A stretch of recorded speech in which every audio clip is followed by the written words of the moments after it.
So I've been wanting to make this video for a little bit here, and finally got some time to sit down and make it. If you guys are watching this video, be sure to like, comment, subscribe. A lot of you guys come through and watch them and don't subscribe. Come on, hit that subscribe button. You want some trucking content? I got some trucking content for you. So I want to title this video, "The Things They Don't Teach You When You Get Your CDL."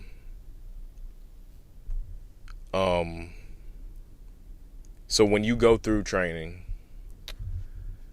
they teach you not necessarily how to drive the truck, but just really how to park the truck and how to work with the trailer. Now, some people come in, they know a whole bunch of stuff already. They've been back in their granddaddy's boat since they were 7 or something like that, or they worked on a farm. You'll get all kinds of stories when you go through and get your CDL. I would imagine a lot of places are like that. Everybody's got a life story of how they ended up where they are.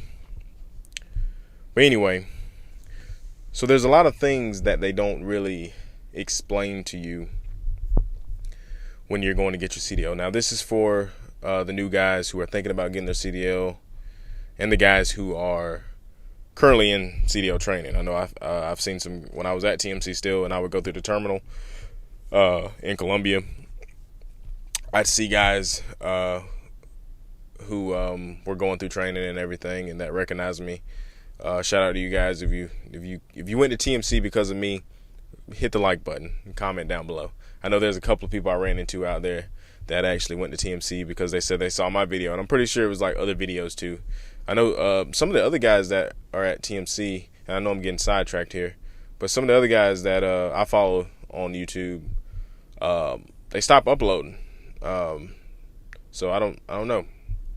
I know a couple of them, or at least one of them, left. Lawful Giraffe. I know he left TMC and went local. Hadn't really heard much from him. There's a couple other guys. There's one other guy, but there's another guy. I can't remember his name right at the top of my head. I can't think of it. But anyway, so I'm getting way off track already at the beginning of the video. It's going great, right? So the things I'm looking off to the side here because I got some notes. So yeah, it starts out when you get your CDL. They teach you how to back the truck. They teach you how to do all these things, but you really don't learn how to run the truck until you get out on your own. Your trainer, well, actually with your trainer will show you the basics, that 4 to 5 weeks, depending on, how long you stay with your trainer, at least at TMC. I got my training through TMC, so that's pretty much all I can speak to as far as training. I would imagine other trainings are pretty much the same thing. They just teach you the basics, basically pre-trip and parking maneuvers. Offset, which I actually had to offset for the first time in a long time yesterday. But anyway, they teach you all the basics, and you learn how to run the truck when you get out there with your trainer, and then you get on your own. Now, I got in my truck January. It's about to be a year for me. January 18th, 2022. Yeah, this year. Wow. This year's went by pretty fast. But the things that you want to be getting used to, and like I said, this is for my new guys. You older guys, be sure to jump in and, point out some stuff that I don't talk about or whatever. I don't want to make this video super long, but at the same time, I want to make it as informative as I can because most guys think you just get in the truck and drive. Well, at least with dry van maybe, reefer maybe, but flatbed no. But a lot of people already know what they're getting into when they get into a flatbed. So one of the first things, and that's the first thing I got here on my list, is taking showers on the road. So there's a few things that you gotta, think about when you have to take a shower. Sometimes the showers could be dirty. It is what it is. Make sure you got some flip-flops. Some people may even want to bring their own towels. We're talking about a worker who's probably underpaid and underappreciated. So how good are they really cleaning this stuff? The showers, I've had some dirty showers before. I mean, what can you do? I mean, I've seen some guys say that they won't even bother taking the shower, but hey. And then when I say dirty showers, I mean just like there's gunk and grime built up in the corners and stuff and that kind of stuff. Not like physical dirt and like, well, I mean, we probably will be, but not like the physical like stuff just on the, just filthy. But I mean, it depends on what kind of person you are. Me, I throw my flip flops on and I get in there and I knock it on out and get on my way. So I mean, that's one thing. You can run into dirty showers. Pooping in public. That was one of my biggest things. I was never the type of person that would make sure I'm still recording audio. I was never the type of person that would like to use the like poop in public. Like public. Not that I was necessarily scared. I just didn't like for somebody to hear me pooping. But out here on the road, you get over that real quick. At least I did. You get over that real quick. When you gotta go, you gotta go. I know there's people who say that, well, I don't go number 2 unless I'm at home and blah blah blah. Can't really do that out here unless you do it on your truck. Now I will admit, I have had to do it on the truck before. It has happened. I mean, we pee on the truck all the time, not like on the truck, but we got bottles and stuff. But I've had to poop once on the truck. And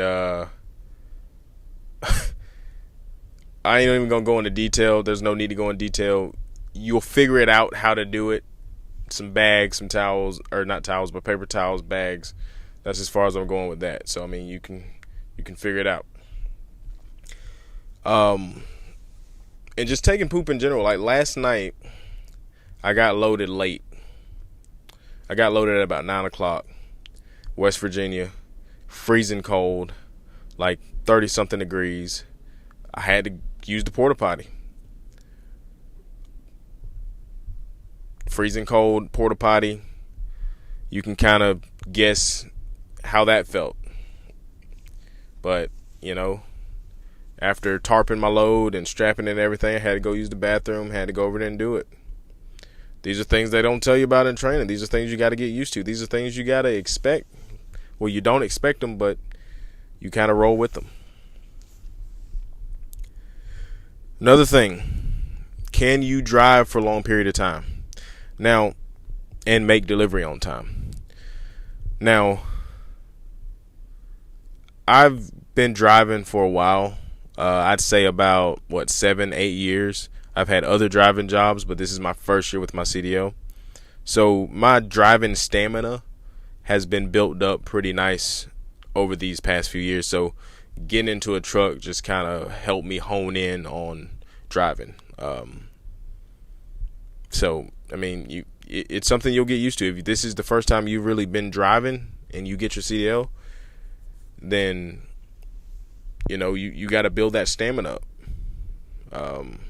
I mean, you can only drive 11 hours a day. I mean, that's really not that bad once you think about it. Like I'm going to Oregon, and where am I at? I think I'm in Kansas. I'm not in Kansas yet, but where am I at? Indiana. I think I'm in Indiana. I can't look at, I don't want to mess up my recording. I think I'm in Indiana. I think so. But I'm going to Oregon. So, I mean, I can only drive 11 hours a day, but, you know, you want to drive your clock out every single day. That's something you got to get used to. And you'll figure out real soon when you get with your trainer, can you handle that? Let's see what else I got next here. Your attitudes towards people and your patience with traffic. Now, like I said, I had already been driving, so my patience is pretty high. I got pretty high patience. Unless it's just something completely stupid that I'm dealing with, then maybe I got a short patience, but for the most part, my patience is pretty good, except, you know, I'm governed at 65. That's very stressful too. So being governed at 65, can you handle that? I mean, that goes with patience. Traffic will piss you off. I'm telling you right now.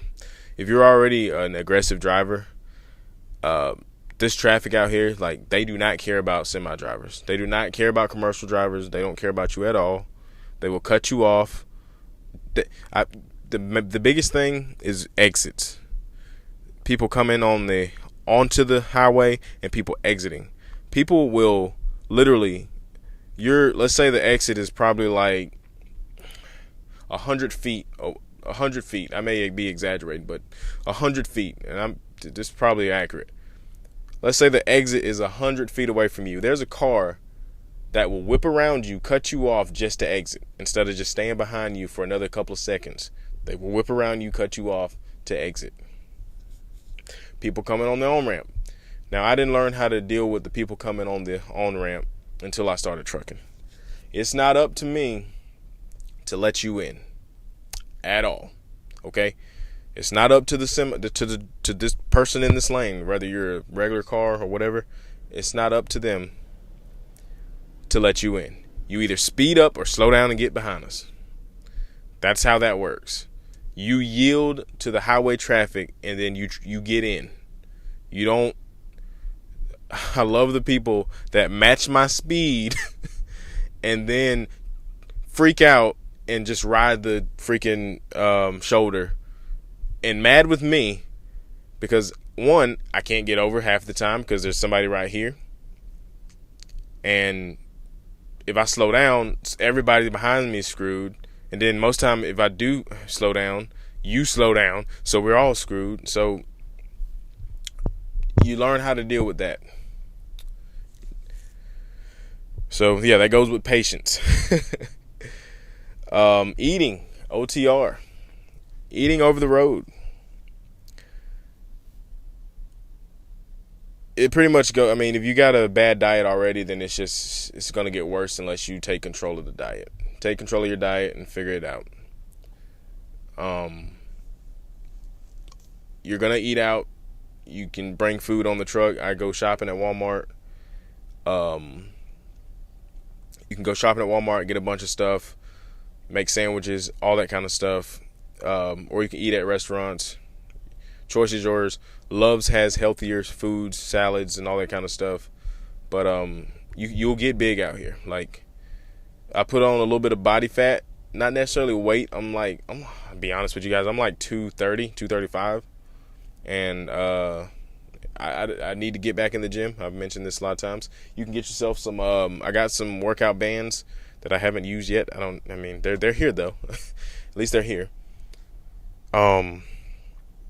Yeah, eating is you just kind of got to figure it out. You can go online. You can find some diet plans and stuff like that to make sure you're staying healthy out here. But bad diet can cause a whole lot of health issues. And like I said, I'm not the healthiest. I try to eat the best that I can, but it is still pretty hard. Sugar is a hell of a drug. Just leave it at that. One of the biggest things, and like I said, if you're still watching this video, go ahead, hit that subscribe button if you're finding this content useful. It helps out a lot. If you subscribe, hit the like button, hit the bell notification, all that good stuff. Go ahead and do that right now. I'll give you a second. All right. So, can you handle being in your own head? That is a big thing. I'm fine. Now, I'm a weird person. I got a Beavis and Butthead shirt on with a bleach stain. I'm a weird person. I enjoy being alone. I'm okay with being alone. I also enjoy being around people. I enjoy parties. I enjoy hanging out with people just as much as I enjoy being alone. I don't know why. I'm weird like that. I can be alone. I can be with people. I love to be social. But can you handle being in your head for days? Depending on how long you're out, even if you're with TMC, you're still out for a week. I rarely talk to my fleet manager. Other than, messages. I rarely talk to her. Unless, we needed to talk or whatever. But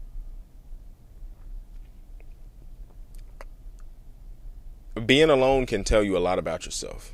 You'll talk to yourself perfectly fine. I'm pretty sure the camera in here has loads of record of me talking to myself, having full-on conversations with myself. Not, nothing crazy, just, talking about my goals that I want to do. I just go on a random, man, if I do this, invest in this, I'm always talking out loud. So, but a lot of people can't handle, like, you start thinking about stuff. You start thinking about what's going on at home. You start thinking about, bills or whatever, and you can get sidetracked, and that can lead to accidents and stuff like that too if you get too focused on what's going on up here. So it's healthy, especially for men. I mean, I know men, we don't necessarily talk to people that much about our problems or our feelings or anything like that, but it is it is good to talk about those things out loud, and just find somebody you can talk to. I know I still talk with some of the guys that I went through training with. It helps. Like I said, I'm fine being alone, but it does help to talk to people about anything, rather just be talking to say hey or whatever, or talk about problems. It's okay. But you'll find out real quick that you'll find out a lot about yourself driving these long miles, long hours by yourself. So can you handle it mentally? Can your mental health handle being alone, dealing with the stresses of being a rookie driver? One of my biggest fears is turning down a road that I can't turn around and I have to back up or something like that. But anyway, that's that. So being clean. I'm a relatively clean person. I got stuff scattered up here right now on my top bunk. I haven't really had a chance to organize that. That's pretty much the messiest part of this whole truck. My clothes, I'm washing them constantly, so they kind of stay in my bags instead of me hanging them up here. But honestly, I keep my you won't find much trash, if any, that are in the bags. I don't scatter trash. I see these trucks scattered like that with trash all over them, and I don't see how people can live with that. I keep myself, let me see if I can find it real quick. I keep myself a bottle of this little Febreze, not sponsored, but hey, Febreze, if you want to sponsor me. Watermelon, beautiful scent. And then I also got the little air wick things you can plug into the wall. I got one of those. I'm big on smells. I love to smell good. I love my truck to smell good. I love my truck to look good inside and outside. So you won't find much trash in this truck. So if you're not a clean person, you definitely don't want to be a trainer. But just being clean. Another thing, losing friends and your hobbies.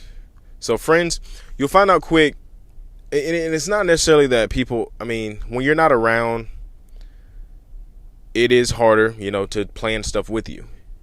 If you're going to be gone this weekend, like me, I'm out 3 weeks this week. I'm going to miss Halloween.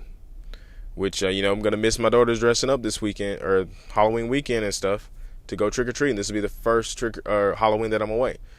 But we just came off of vacation, went down to Sarasota, Florida, had a good time down there. I was, Friday, Saturday, Sunday, Monday. So I was 4 days with my family. Great time. Check was crap. So now I'm making up that check with these next 2 checks, because when I go home, the check isn't as big. But so yeah, this will be the first Halloween I miss. That's another thing, dealing with that mentally. Can you handle that mentally? It is rough. My oldest is 5. My youngest is 9 months, 8 months. So can you deal with that? But like I was saying, friends, people won't, you won't really talk to people as much anymore.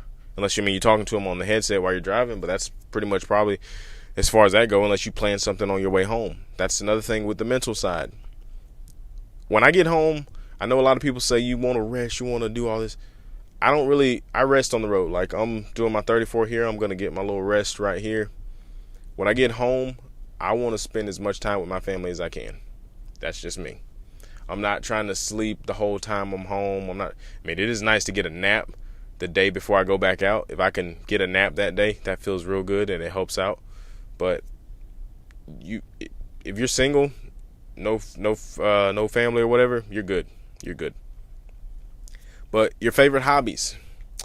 I bought a gaming laptop because I'm a gamer. I love the game. I got a PC at home. I got my VR set on here with me too. I like to game. That's pretty much one of my main hobbies. That and working out used to be before the C-19 hit.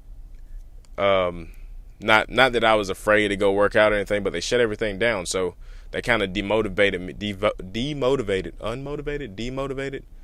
I was unmotivated to get back in the gym after they shut everything down because I didn't have anything to work out with. I mean, I could have did body weight and all that, but yeah, I don't do all that. I'll get back in there eventually. Oh crap!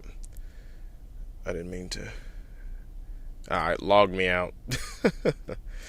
I was idle for too long. But yeah, your favorite hobbies, depending on what you like to do, you could miss out on that. I mean, that's a big thing. You could miss out on your favorite hobbies if they tell you doing other stuff like what are hobbies that people do? Bowling. I mean, I guess you could technically do that kind of stuff out here on the road. You can find it. If there's a will, there's a way. You can find different stuff to do out here on the road that fit whatever your normal hobbies are. But driving in harsh road conditions and also doing your reset over the road. Actually, I'll hit that one first. Doing your reset OTR. Like right now, I'm doing my reset, and I'll do this next weekend too because I'm going to be out 3 weeks. Doing your reset. So today's Friday. I'm going to do my reset and get started Sunday morning. And you got to wash clothes. You got to wash your sheets, shower, all that good stuff while you're sitting up. And you got to eat while you're here too. You can work out if you need to, whatever. But doing a reset over the road. So driving in harsh road conditions, and this is where I'll end this video right here. Like I said, if you've been watching this long, I appreciate it. Hit that like and subscribe button. It's really great. The support and everything that I've gotten from this channel and everything, I appreciate you guys. I really do. So the last part here, driving in harsh road conditions. Now, this will be my second winter. And going up to West Virginia, I've already seen snow this year. It's late October. Hit West Virginia. Went to the top of the mountain up where I forgot exactly. New Creek, West Virginia, I think is where I was. Got to the top of that mountain. There's ski resorts and everything up there. It was snowing already. and I mean, it wasn't terrible. It wasn't bad or anything like that. But it just lets you know that, hey, it's going to be a rough winter this year. So for those of you guys that are starting in the winter at TMC or whatever, for those of you that are starting in the winter, it gets rough. If you go back, look at some of my earlier videos on this channel, you'll see my one. I think I only did like one video. I'll do more this year of me being in the snow. Hopefully I don't have to go anywhere where I got to use these tire chains. I really don't want to deal with that, but it is what it is. But driving in harsh road conditions, the roads, in the South, we have bridges that say bridge may ice in winter.